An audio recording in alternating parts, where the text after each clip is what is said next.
And as Mark said, welcome. As he said, our topic is facing the new normal in a sensory world.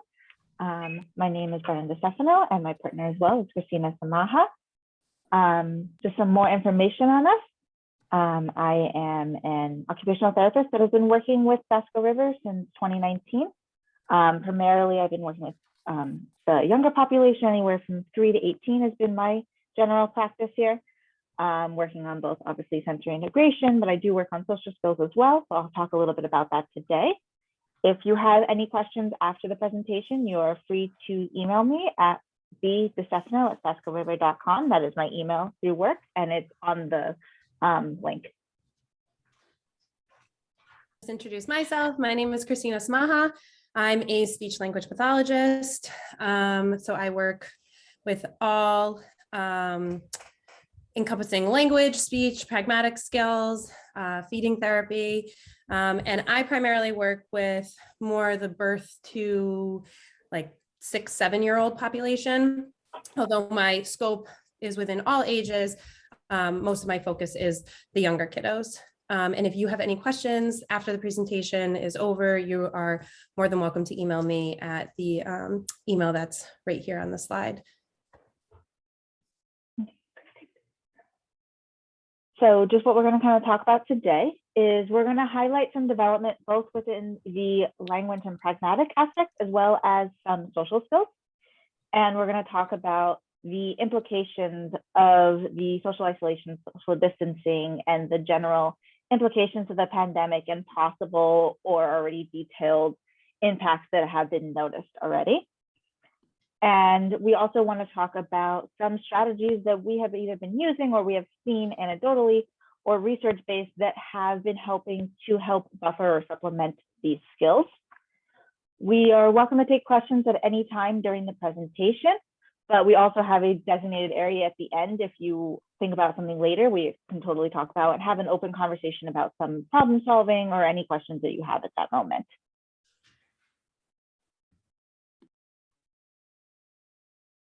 Okay, so I'm going to quickly go over what language development as a whole is. And language development is typically broken into 2 main categories, but then I'm going to add in pragmatic skills. So there's expressive language, which refers to how a person uses their language to express themselves. And then there's also receptive language, and this refers to how a person understands language. Like I said, expressive language is what a child or a person says, and receptive is what is understood.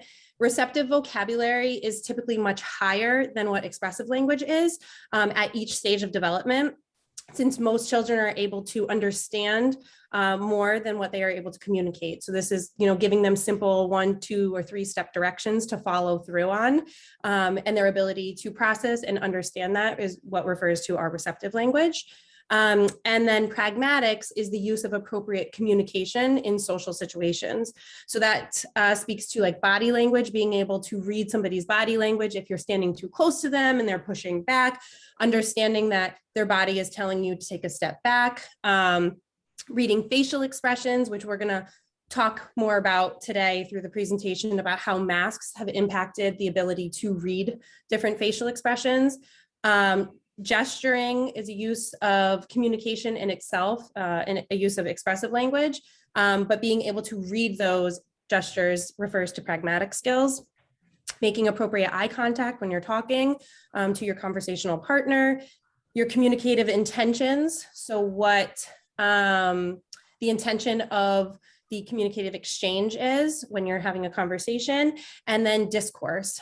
So during that communicative exchange, being able to appropriately maintain the topic of the conversation refers to pragmatic skills.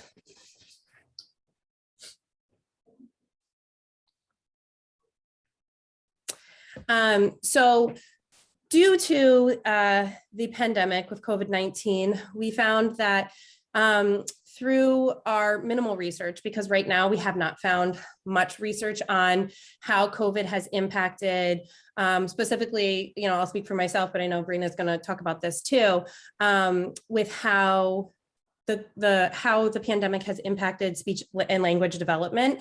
The research is still very much ongoing, so there's not much research right now. A lot of our research is either anecdotal through parents or through our own experience, or some of that limited research that we have found, which we will provide references at the end for. But some potential implications that the pandemic has impacted the pediatric population. It led to many unintended and long-lasting consequences for our society. Some preventative practices, such as like mask wearing, social distancing, having virtual meetings or classrooms, they raised concerns about impacting communication in the pediatric population, and how this negatively impacts communication because of that lack of social skills, that lack of being able to communicate with the person across the screen, whether there might be like technology implications there, or hearing difficulties, or if Wi-Fi is slow, then there's a delay in the communication, which impacts the child's ability to understand, comprehend, process, and then express that language. So there's more studies that, like I had mentioned, are needed to characterize the pandemic's impact on speech and language development. And this is something that we as clinicians and as parents need to be more cognizant of, and more proactive, which we're going to give you some strategies on what has helped us in our practices as clinicians to help optimize the communication environment for children.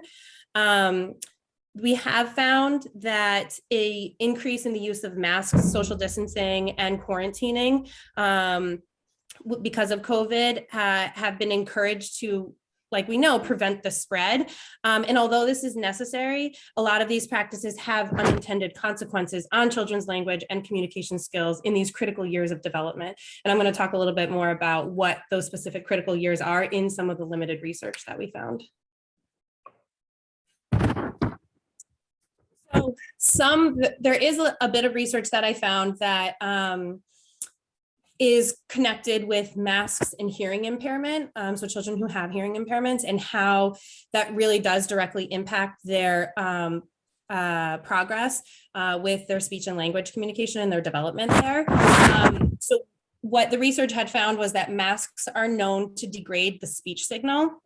And specifically, this is for it impacts children who are hearing impaired. And in one of the studies, it talked about how the decibel level, so normal conversational decibel levels at 35 decibels, but in this study, they found that the decibel level ranged from just using medical grade masks, like simple medical grade masks, it degraded to 3 to 4 decibel difference. So it made it even more difficult for you to hear somebody who's wearing a simple medical grade mask for like the standard listener, but for somebody who has a hearing impairment, it just made it obviously even more difficult. And for N95 or KN95 masks, it changed to a 12 decibel difference, which is a significant difference for the average standard, like typical developing pediatric population, but for somebody with a hearing impairment, that's like very significant. We also found that speech perception involved in audiovisual integration of information, so your ability to be able to see somebody's mouth, had diminished by wearing masks, obviously, because most masks cover the face and the mouth. And more recently, now with like the Omicron variant, research was showing that a lot of cloth masks or simple medical grade masks weren't as effective. So to wear the KN95 masks, so it just made it even more difficult for children to be able to see those articulatory gestures, being able to follow the movement of a mouth, to be able to comprehend what they're saying. So there's a picture here of what we call a window mask, which is what I typically wear when I am treating my clients, because as a speech pathologist, it is so hard for me to be able to teach a child who's there for articulation and say they are having difficulty making the M or B or P sounds. In order to make those sounds, your lips have to go together. And in order for me to show them that, they need to be able to see my mouth. So it's even more challenging in my therapeutic environment to be able to teach a child if they can't see my mouth. And this directly correlates to the classroom or to any other learning environment where children need to be able to see mouths to help with their development. It just exacerbates it. I'm just looking at my notes to make sure. Oh, and there was one other thing that some of the research had said, that individuals with hearing impairment are particularly affected by what is a coined term as Zoom fatigue. So when the pandemic had first hit, a lot of learning was done virtually. Schools were shut down. And I'm sure if there's, a lot of parents here, you were really in the thick of it all, trying to work from home or trying to, be on screen and help your child navigate this new norm that we were trying to have. And there was a lot of Zoom fatigue. And this, due to the increased listening effort that a child had to really be in tune with on the screen, not to mention being distracted by their home environment and a lot of their preferred toys and things that they wanted to do that was in their home, it kind of took away from that learning ability on screen. So this Zoom fatigue made it difficult for children to interpret the nonverbal cues, lip reading due to like pixelated video quality, poor audio quality, like I had mentioned, and then that audio visual desynchrony to be able to see mouths effectively. Go to the next slide. There we go. I'm sorry to interrupt, Christina, but when you rub over the, ironically, perhaps when you rub over the microphone, it a bit makes it more difficult noisy. To hear. Yeah. No worries. I'll be more mindful of that. Yeah. We're just giving in-life presentation of what we're talking about. Yeah, exactly.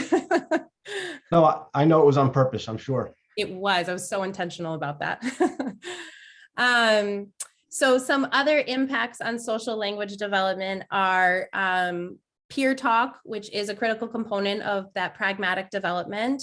So that includes the conversational skills, such as like turn taking and understanding the implied meaning behind what the speaker's words are.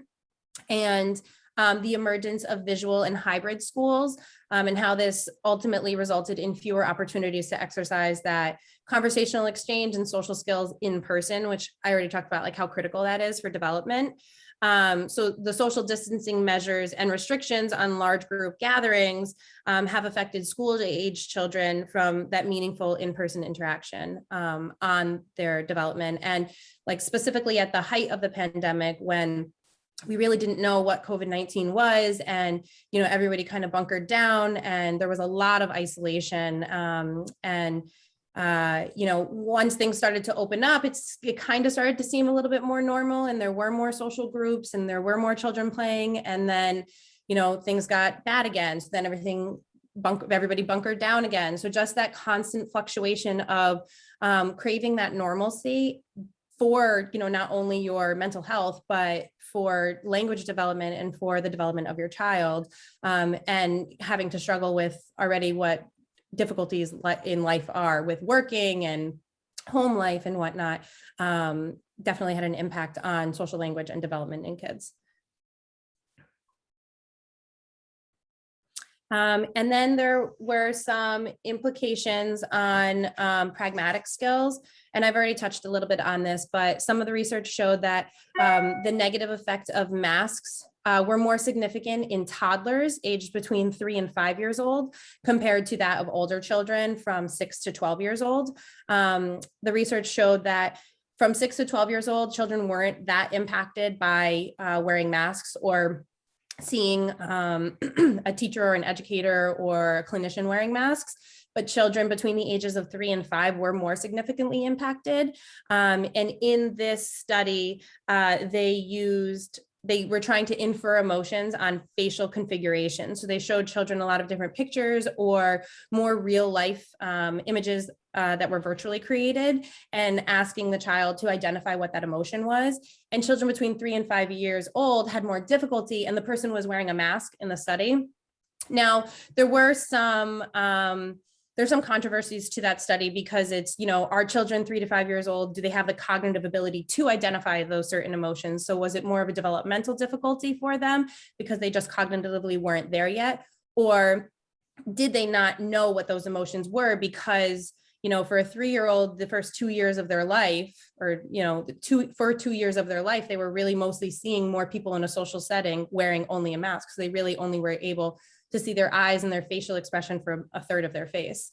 And then there was, in this study, identification of emotions, and particularly facial movements, is fundamental of our ability to interact with others and to be able to read others' expressions from a social behavior.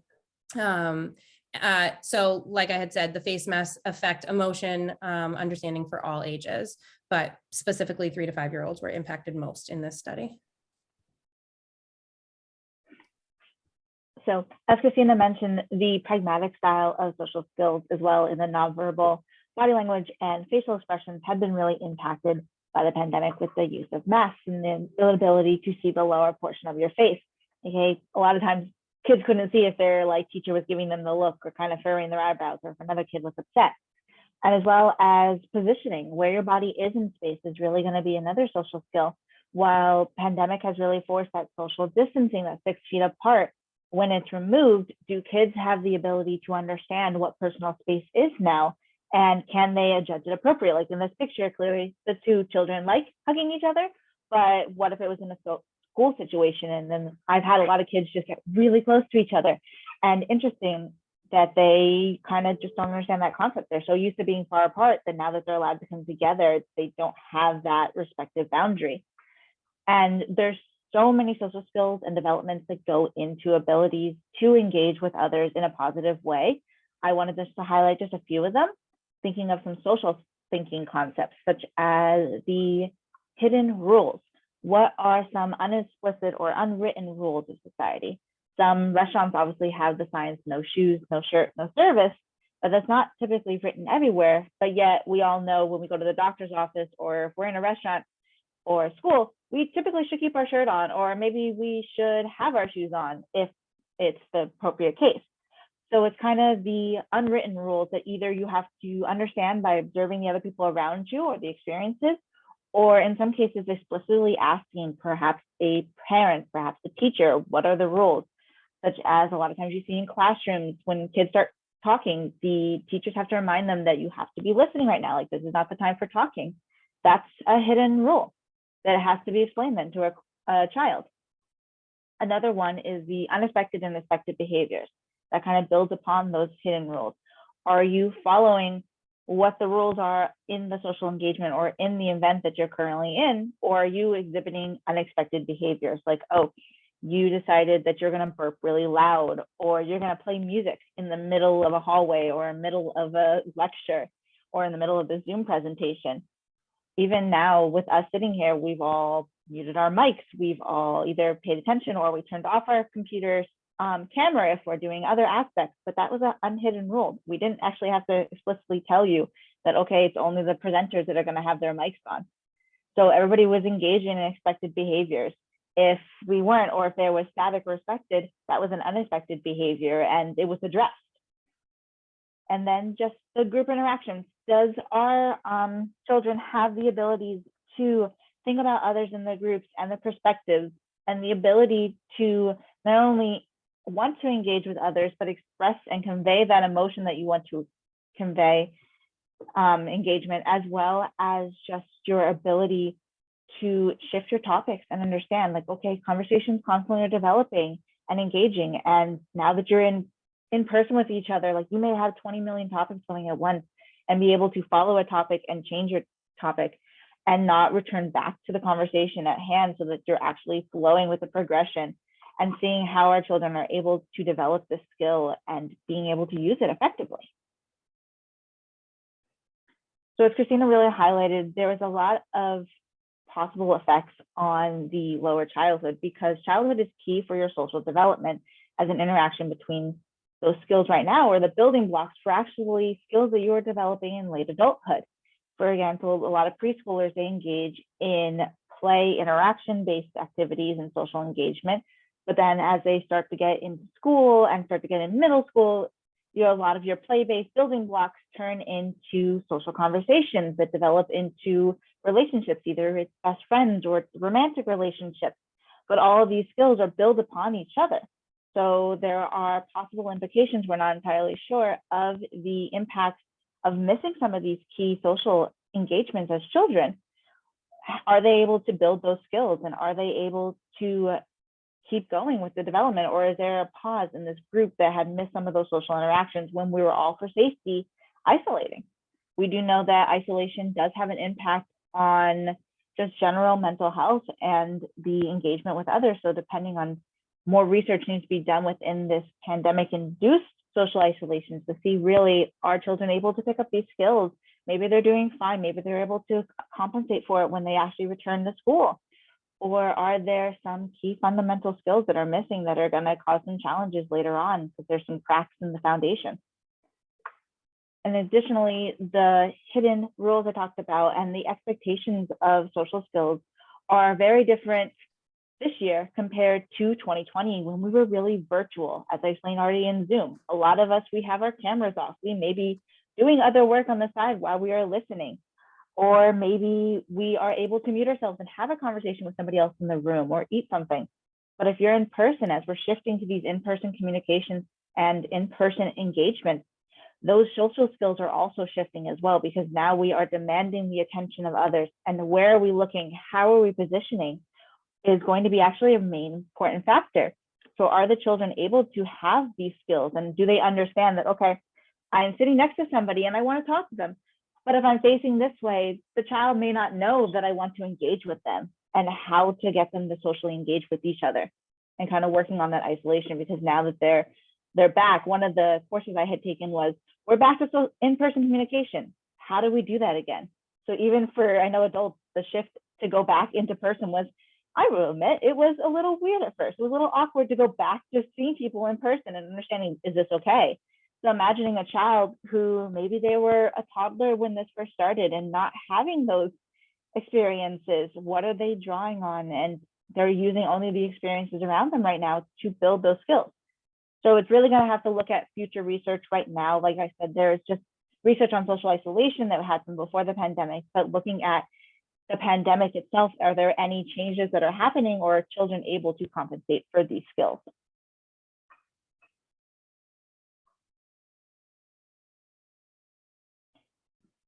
So some strategies that are more anecdotal, like there's not much research that shows on what you can do, what strategies you can imply to help mitigate the difficulties of COVID.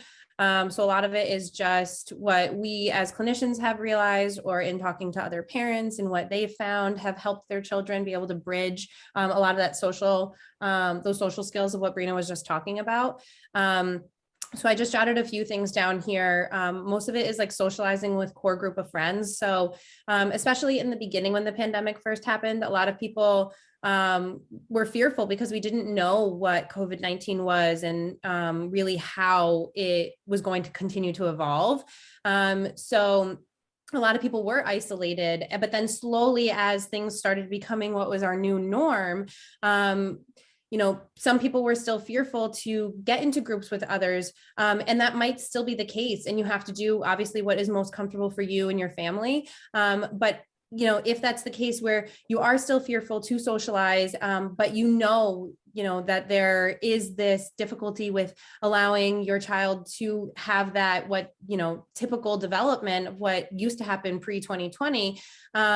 Some suggestions are finding a core group of friends who share your same beliefs of COVID and your same comforts with COVID and, vaccinations and whatnot, and having some small social groups with those friends, so that your children of the similar age groups are able to socialize with one another and pick up on different cues, and be able to start to develop those pragmatic skills.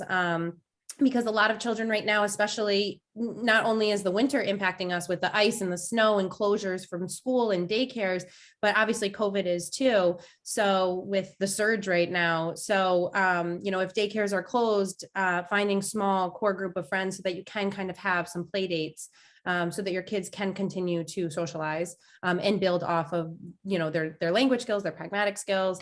Those window masks that I had shown before, like I had said, there's new research that's come out that says that they aren't super effective to Omicron. But so the KN95 masks is what is being recommended to wear, but window masks are an alternative to be able to use if there is that concern about you wanting your child to be able to see mouths, or if you have a child who has a hearing impairment. And then also modeling the appropriateness of language and interactions, kind of how Brina was saying, like when the world kind of opened up again, and then a lot of these children were like, well, now what? I've just been at home and I don't know how to really socialize with the outside person. So modeling that appropriateness for them, because children really do learn from play and modeling and interaction. So being able to model that for them, and being proactive in facilitating communication, and in setting up an optimal environment for children to be able to communicate. And as Christina said, that modeling is really going to be important for developing those skills, even as they said they're socially isolating, whether they are fortunate to have a sibling in the home that is maybe older or younger, and kind of engaging with, okay, how to understand those expectations in those social developments. Like maybe if it's a younger sibling, they may not understand the same rules as you do, and kind of almost then they're becoming the foster of these rules. And also the adults. A lot of times, I know we were talking about anecdotal things that we have used in the clinic. I've had clients come that have concerns over their ability to like play with others or take turns, or even body awareness. I've had a lot of concerns with that appear lately. And to the point that I will model almost the inappropriate behavior and then ask the child how they feel before modeling the appropriate. For a lot of times for the body awareness, is one of my favorites to do. Is obviously everybody's being very safe and distanced, but we'll be sitting at a table and I'll get like all up and very close with them and almost like touching their shoulders. And I'll be like, oh, is this okay? Like as I'm like in their space and I'm writing on the paper with them, I'm seeing how they can express. And a lot of times children don't like that, and they're able to express that to me. I was like, okay, how would you express that to a friend that you would like space? Or hey, if you're doing this to a friend and you don't like it, how do you think they feel? So kind of modeling and giving that expectation, and then showing ways that we can keep that distance, or ways that we can socially engage correctly. I know a lot of times one of my kids was really insightful. They said they had learned from their teacher like a fist rule, where they each would put their hand on the floor and their fist would be the distance away, so that their bodies aren't touching, but they're still close enough to engage with the same toy or to interact together. So that modeling and that practicing is really an important thing. As well as if, say, there's other engagements that have been used for time and time again, have been social stories. If you Google social stories, there are so many already pre-made that have a variety of topics.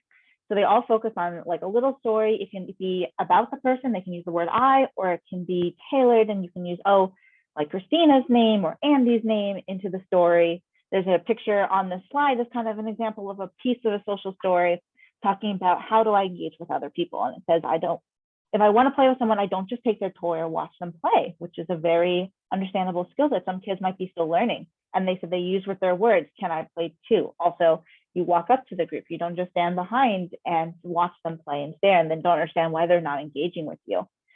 So social stories have been used just to talk about maybe one skill or one topic.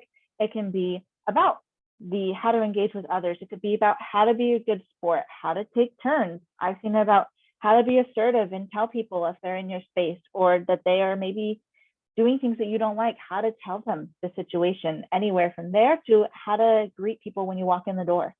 So social stories have been used for many years. They've been used specifically with a lot of kids who are working on those social skill developments or missing some key components, but they also just highlight and give you a visual and concrete concept of how to explain to a kid how to engage in this behavior and be like, oh, I can be like Johnny in the book, or, oh, that's my name, and I see how he's doing it. And sometimes kids really connect to seeing that visual and concrete representation, kind of also highlighting what is in their brain already and how they can understand it then.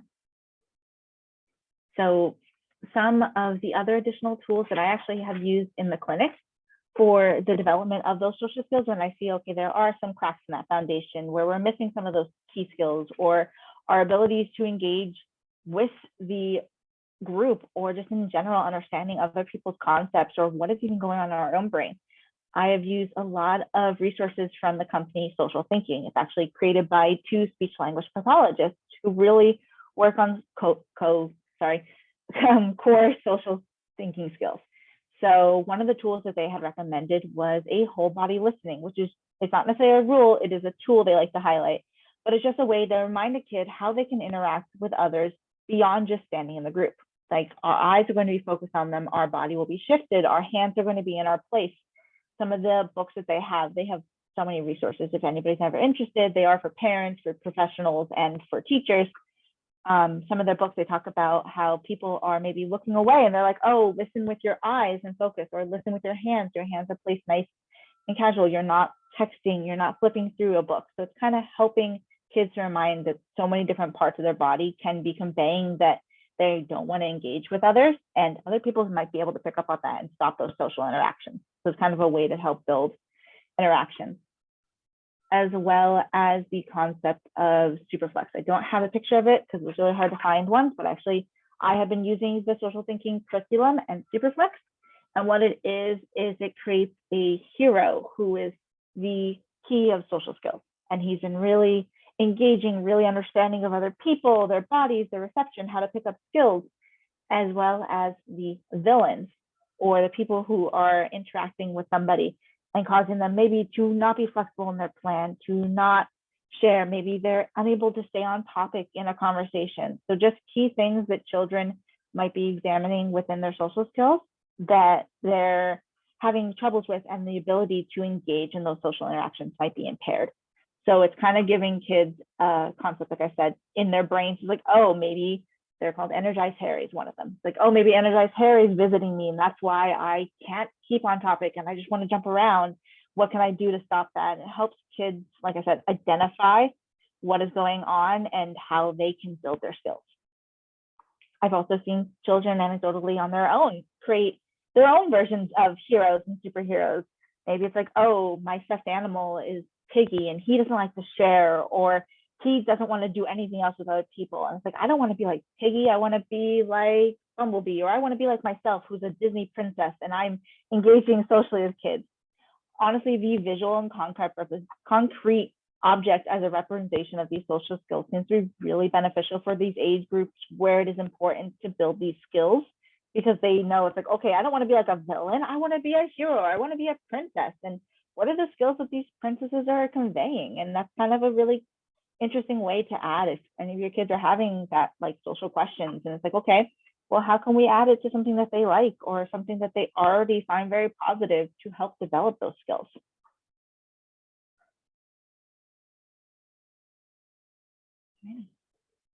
Anybody have any questions or any conversations, concerns that they've seen around?